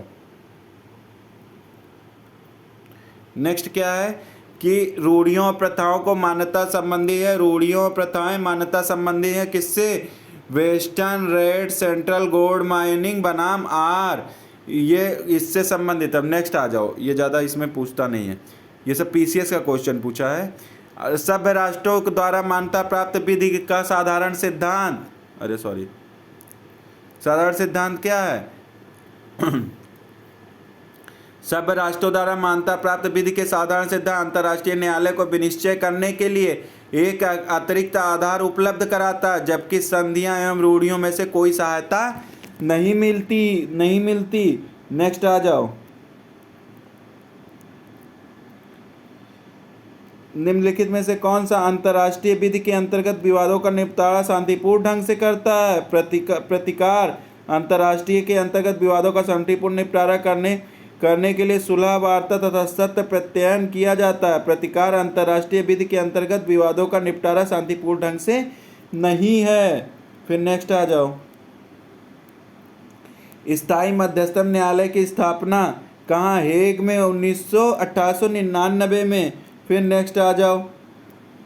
स्थायी मध्यस्थम न्यायालय आदि जैसे अंतर्राष्ट्रीय न्यायालय अभिकरणों के निर्णयों ने क्या अंतर्राष्ट्रीय विधि के विकास में योगदान दिया है? नेक्स्ट आ जाओ।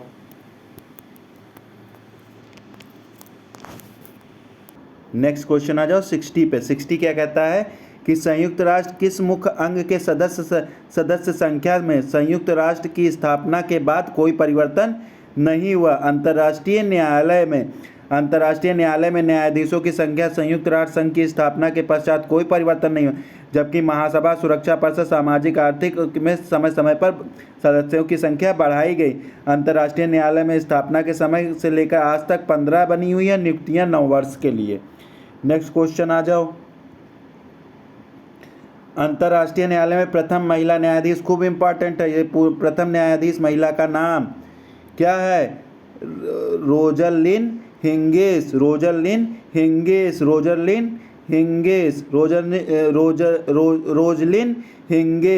ये कौन 2006 में अध्यक्ष बनी न्यायालय की। नेक्स्ट आ जाओ। अंतर्राष्ट्रीय न्यायालय में प्रथम भारतीय अध्यक्ष कौन था? ये भी इंपॉर्टेंट है। प्रथम भारतीय जस्टिस नागेंद्र सिंह थे। जस्टिस नागेंद्र सिंह अध्यक्ष कौन थे? जस्टिस नागेंद्र सिंह अध्यक्ष थे, जो 1985 से 88 तक अंतर्राष्ट्रीय न्यायालय में दूसरे भारतीय न्यायाधीश भी थे।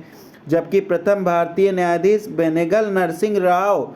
अगर न्यायाधीश केवल पूछे तो बेनेगल नरसिंह राव मानना, और अध्यक्ष पूछे भारतीय पहला तो नागेंद्र सिंह को मानना। ये दोनों में अंतर है। अब आ जाओ नेक्स्ट। अंतर्राष्ट्रीय न्यायालय के सदस्य थे निम्नलिखित में से कौन? नागेंद्र सिंह। अब आ जाओ नेक्स्ट।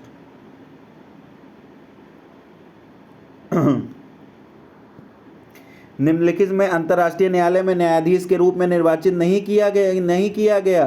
किसको नहीं किया गया? रंगनाथ मिश्रा को। अंतर्राष्ट्रीय न्यायालय में न्यायाधीश नहीं थे, ये सब खूब पूछता। एम हिदायतुल्लाह नहीं थे। नेक्स्ट आ जाओ। ये सब छोड़ दो। अब आ जाओ नेक्स्ट पेज पे।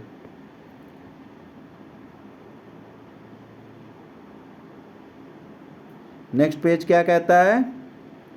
ये छोड़ दो। अब आ जाओ 7 सचिवालय पे आ जाओ। किस पे? सचिवालय हो जाएगा। संयुक्त राष्ट्र का महासचिव कौन होता है? संयुक्त राष्ट्र का मुख्य प्रशासनिक अधिकारी होता है।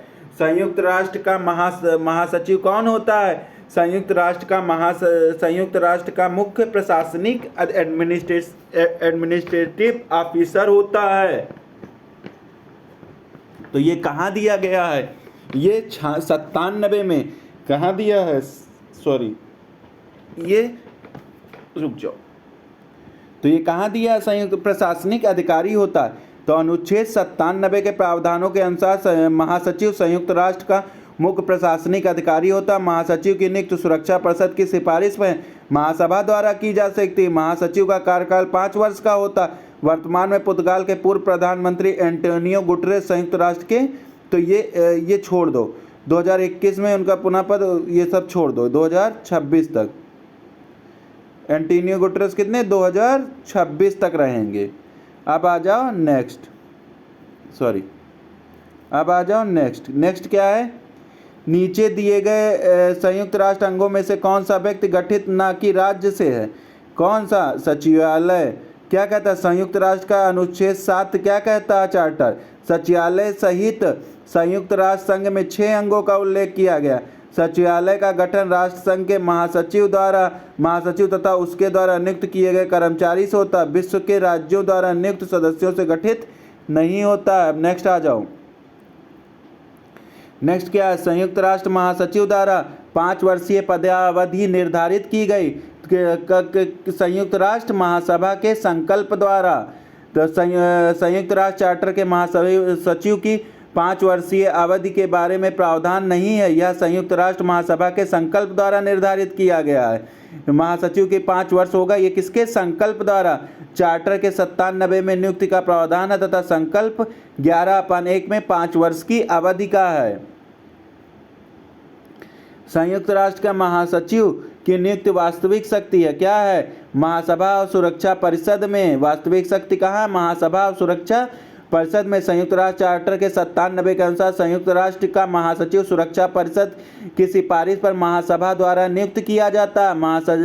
महासचिव की नियुक्ति चूंकि एक महत्वपूर्ण प्रश्न है, अतः इसकी नियुक्ति हेतु सुरक्षा परिषद के 5 स्थायी सदस्यों के नकारात्मक मत आवश्यक हैं। संघ के कार्यों के निष्पादनार्थ सचिवालय स्थापित किया गया, जिसका मुख्य प्रशासनिक अधिकारी महासचिव होता है। इसका कार्यकाल 5 वर्ष होता है तथा इसे पुनः निर्वाचन भी हो सकता है। अब नेक्स्ट आ जाओ। नेक्स्ट क्या है, संयुक्त राष्ट्र का प्रथम महासचिव कौन है? संयुक्त राष्ट्र का प्रथम महासचिव ड्रिगवे ली है। ये खूब पूछता है, ये कभी कभी पूछ लेता है, तो ड्रिगवे ली को याद कर लेना। अब आ जाओ नेक्स्ट।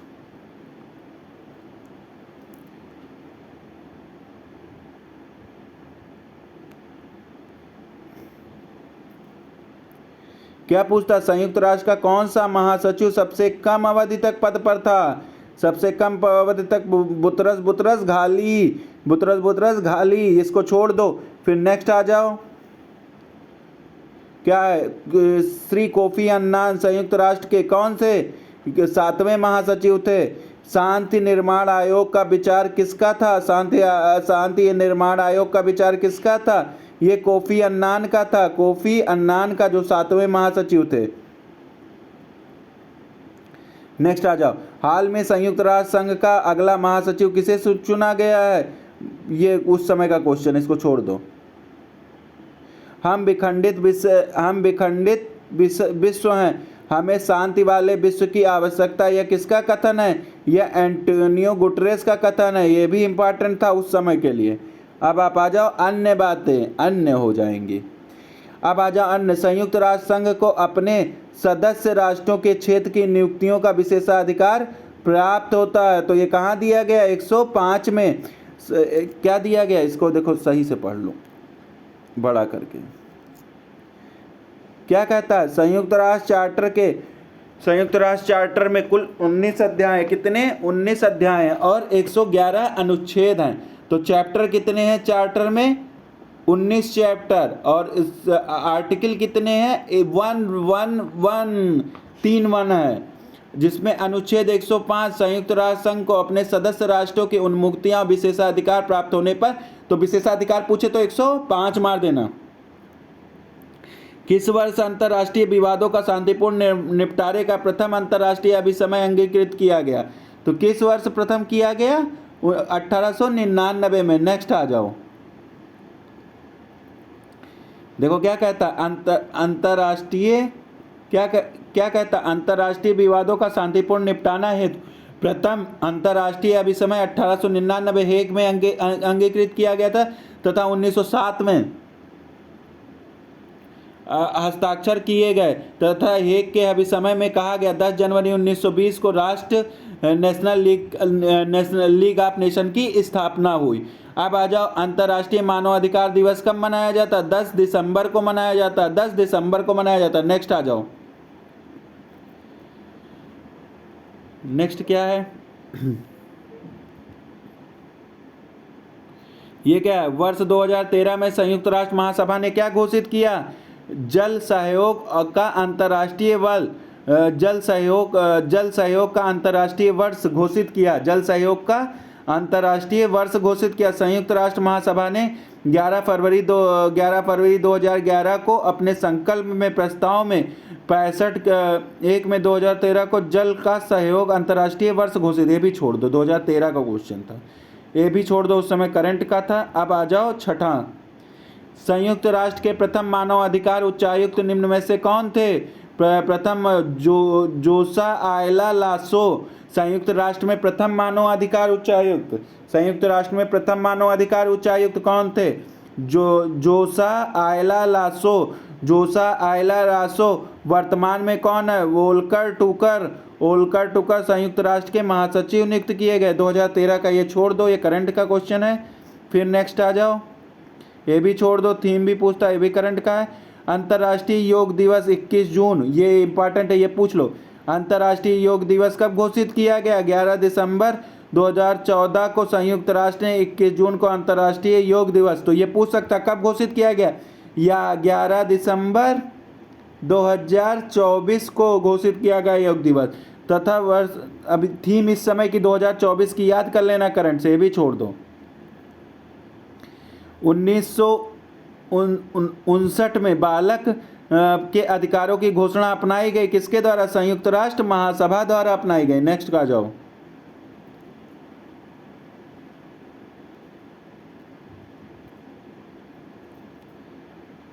नेक्स्ट क्या है कि निम्नलिखित में से कौन सा राज्य 19 वर्ष की अनुपस्थिति के बाद, ये भी छोड़ दो, 2003 का था ये क्वेश्चन। निम्नलिखित में से कौन सा बच्चों के कल्याण के लिए संबंधित है? यूनेस्को मत मार के आना। यूनिसेफ बच्चों के कल्याण से संबंधित, इसका मुख्यालय न्यूयॉर्क में, जबकि यूनेस्को शिक्षा, ILO और श्रमिक, WTO विश्व व्यापार, ILO श्रमिक और यूनेस्को शिक्षा, WTO विश्व व्यापार। फिर नेक्स्ट आ जाओ,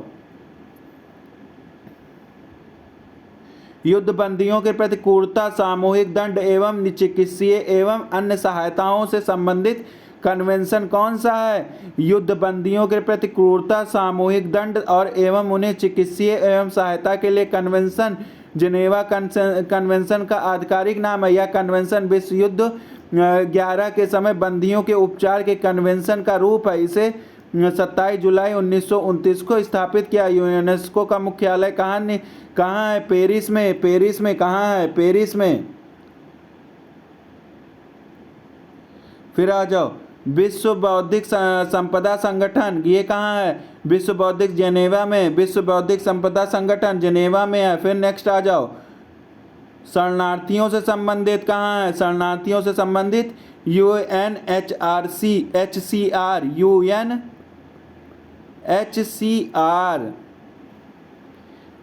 UN high commissioner of refugee, ठीक है, इसे ये बोला गया।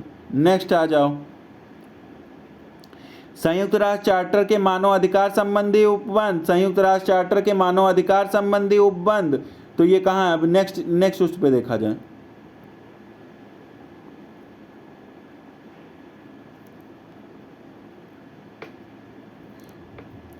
अरे सॉरी, इसको बड़ा कर लेता हूँ थोड़ा। अब आ जाओ, कहाँ क्या है ये? संयुक्त राष्ट्र चार्टर ने मानव अधिकार संबंधी उपबंध सदस्य राज्यों एवं मानव अधिकारों का अनुपालन करने हेतु आबद्ध बाध्यताएं निरूपित करता है। निम्नलिखित में से किस तिथि को महासभा द्वारा मानव अधिकारों के लिए संयुक्त राष्ट्र आयुक्त का प्रावधान किया गया? 20 दिसंबर 1993 को। 20 दिसंबर 19 को क्या? UN हाई कमिश्नर क्या नियुक्त किया गया? 20 दिसंबर 1999 को UN high commissioner of human right का प्रावधान वियना में हुए मानव अधिकार के विश्व सम्मेलन में किया गया। वर्तमान में ओल्कर टुकर इस पद पर नियुक्त हैं। ओलकर टुकर इस पद पर नियुक्त हैं। नेक्स्ट आ जाओ, ये छोड़ दो, हाँ ये आ जाओ। यह उद्घोषणा की किसी भी व्यक्ति को मनमाने रूप से उसकी राष्ट्रीयता से वंचित नहीं किया जाएगा और न ही उसके राष्ट्रीयता के अधिकार से इनकार किया जाएगा। ये किए गए, ये कहा गया मानव अधिकारों की सार्वजनिक घोषणा 1948 में किया गया। नेक्स्ट आ जाओ,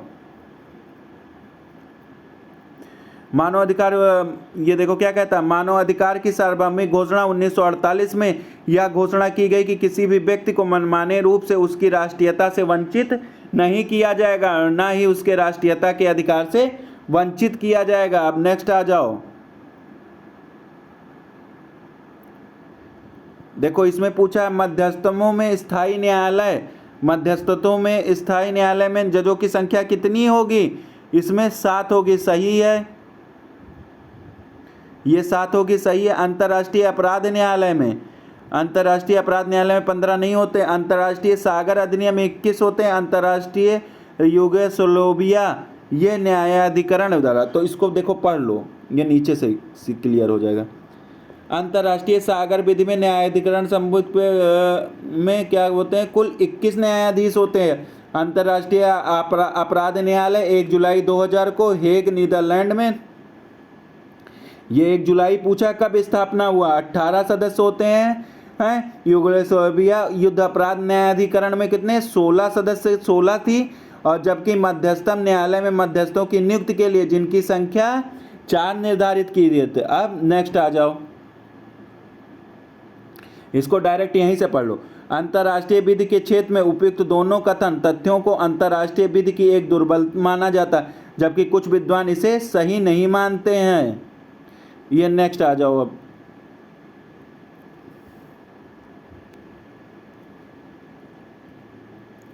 देखो इसमें वर्ष पूछा है, अंतर्राष्ट्रीय श्रम संगठन 1919 में, न्यूरेमबर्ग सैनिक अधिकरण 1945 में, श्रम संगठन याद कर लेना, अंतर्राष्ट्रीय न्यायालय 1946 में, ये याद कर लेना, ठीक है, बस इसको छोड़ दो। और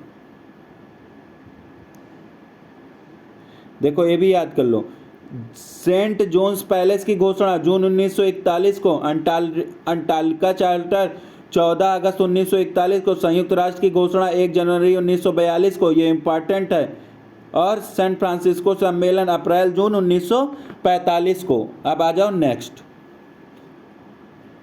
त्रिपक्षीय स्वभाव किसका विशिष्ट गुण है? त्रिपक्षीय विवाह किसका विशिष्ट गुण है? ये अंतर्राष्ट्रीय श्रम संगठन का, संयुक्त राष्ट्र का एकमात्र त्रिपक्षीय स्वभाव वाली संस्था अंतर्राष्ट्रीय श्रम संगठन है। ये संयुक्त राष्ट्र का मुख्य अंग नहीं है। इसकी स्थापना 1919 में की गई थी। ये त्रिपक्षीय है, सरकार, नियोक्ता तथा कर्मचारी इसके त्रिपक्षीय स्वभाव इससे एक अलग विशिष्ट मंच बनाता है। फिर नेक्स्ट आ जाओ, संयुक्त राष्ट्र का मुख्य अंग नहीं है। कौन सा संयुक्त राष्ट्र का मुख्य अंग नहीं है? अंतर्राष्ट्रीय श्रम संगठन खूब पूछता है, ये मुख्य अंग नहीं है यूएन चार्टर का, यूएन का मुख्य अंग नहीं है। नेक्स्ट आ जाओ, क्या पूछता है? पंचायत में स्थायी न्यायालयों की स्थापना, पंचायत में स्थायी न्यायालयों की स्थापना द हेग 1999 एवं 1907 में।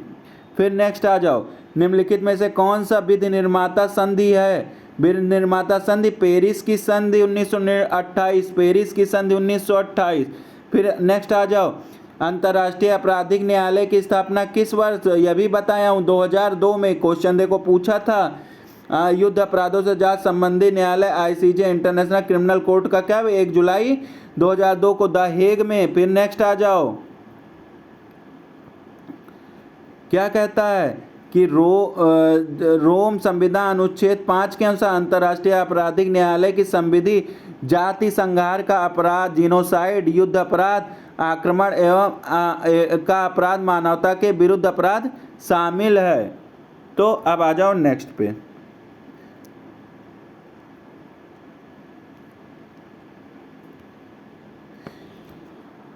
नेक्स्ट क्या कहता है? अंतर्राष्ट्रीय अपराध न्यायालय के संविधान किस तारीख से लागू हुआ? 1 जुलाई 2002 से। अंतर्राष्ट्रीय अपराध न्यायालय 1 जुलाई 2000 द हेग को अंतर्राष्ट्रीय अपराध न्यायालय का संविधान 1 जुलाई 2000 को विधिवत रूप से लागू कर दिया गया।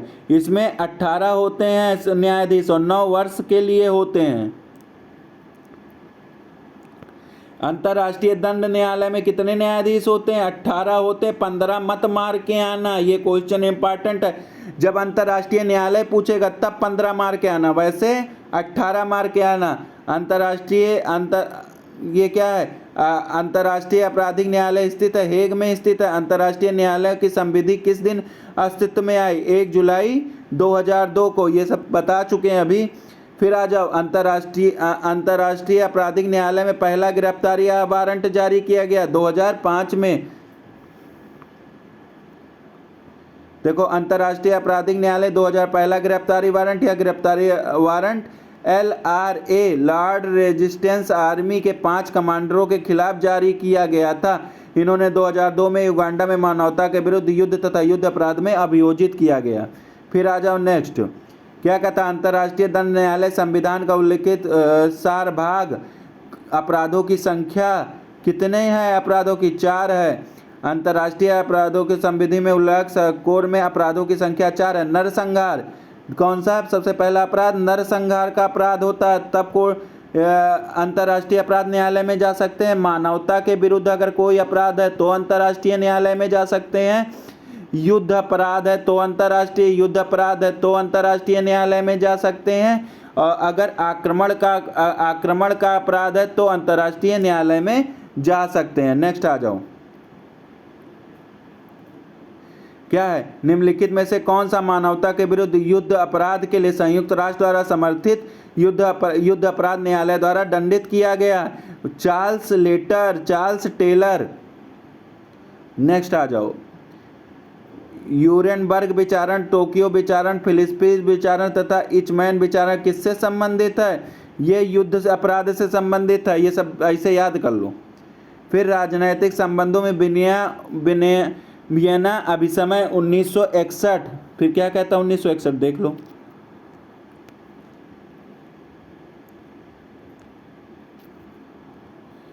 राजनीतिक संबंधों में वियना 1961 24 अप्रैल 1964 से प्रभावी हुआ। 2014 तक इसमें 190 देश थे।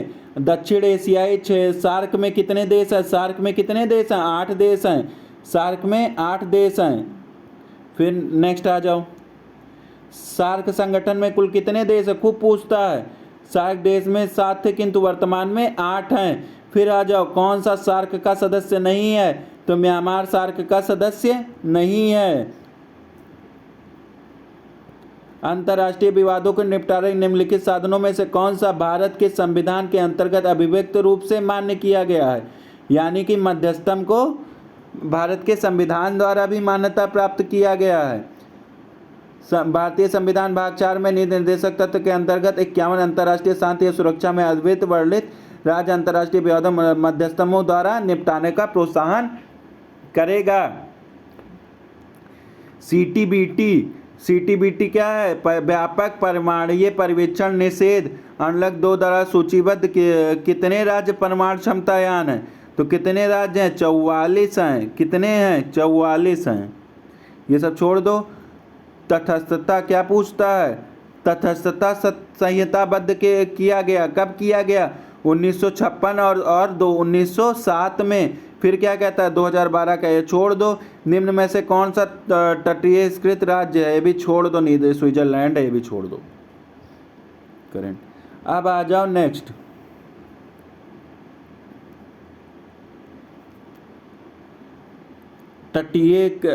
तटस्थकृत राज्य। तो ये देख लेना, इसमें ऑस्ट्रेलिया है।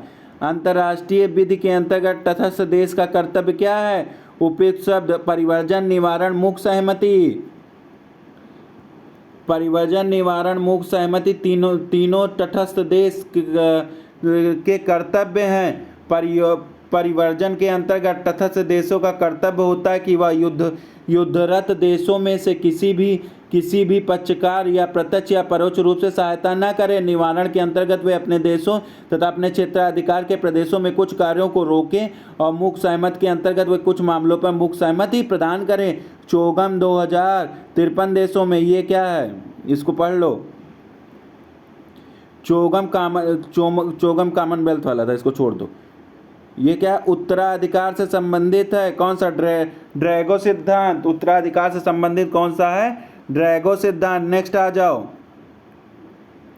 ड्रैगो सिद्धांत उत्तराधिकार से संबंधित नहीं है, बल्कि यह हस्तक्षेप से संबंधित है। इसमें अर्जेंटीना के विदेश मंत्री ड्रैगो ने प्रतिपादित किया, इनके अनुसार कोई भी यूरोपीय देश सार्वजनिक ऋण के आधार पर अमेरिका महाद्वीप के राष्ट्रों के मामलों में हस्तक्षेप का अधिकार नहीं रखता। निम्नलिखित में से कौन सा राज्य मान्यता का विषय नहीं है, विषय से संबंधित नहीं है? तो कौन सा? निकारागुआ संबंधित नहीं, बाकी ये तीनों संबंधित। बैंक ऑफ इथोपिया बनाम National Bank of Egypt, Luther of Sagaro and Civil Air Transport Incorporated बनाम सेंट्रल एयर ट्रांसमिशन।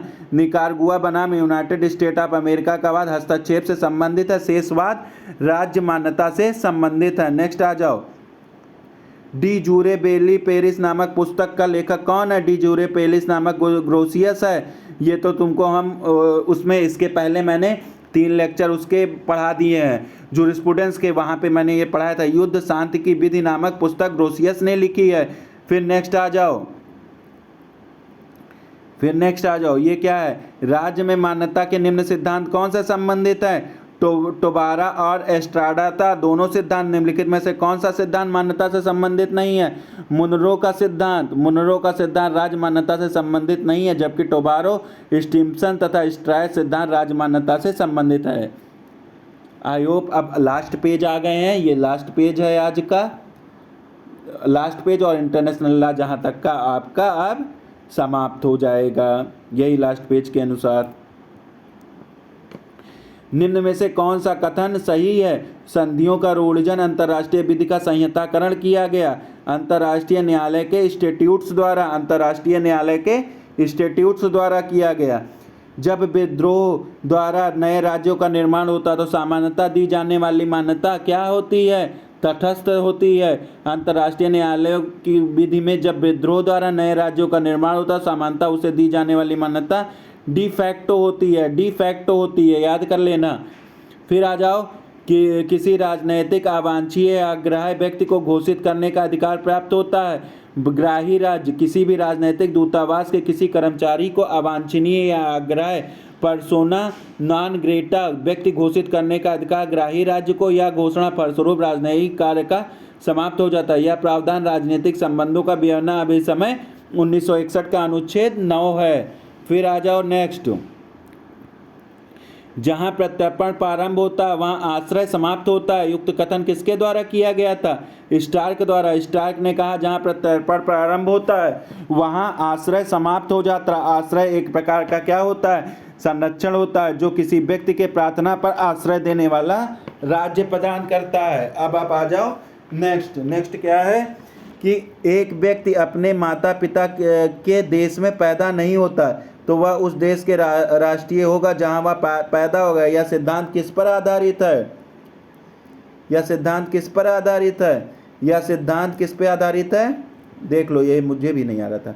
जस सोली पे आधारित है। ये जस सोली पे आधारित है। क्या है फिर देख लेते हैं। देखो जस सोली क्या है ये भी देख लेते हैं। जस सोली एक लैटिन शब्द है, इसका अर्थ है कि भूमि सिद्धांत। इस सिद्धांत के अनुसार एक व्यक्ति अपने माता पिता के देश में पैदा नहीं होता तो वह उस देश का राष्ट्रिक होगा जहां वह पैदा होता।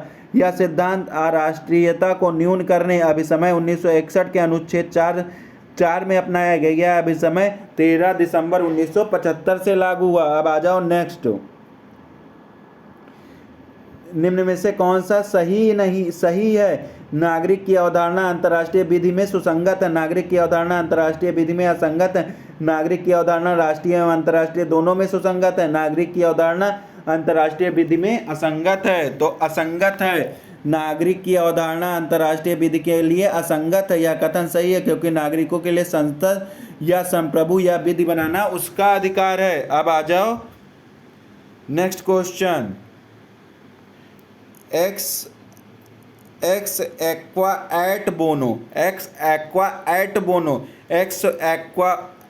एट बोनो, ये क्या है? ये लैटिन सूक्ति है। ये लैटिन सूक्ति अंतर्राष्ट्रीय विधि के स्रोत से संबंधित है। अंतर्राष्ट्रीय लैटिन सूक्ति है,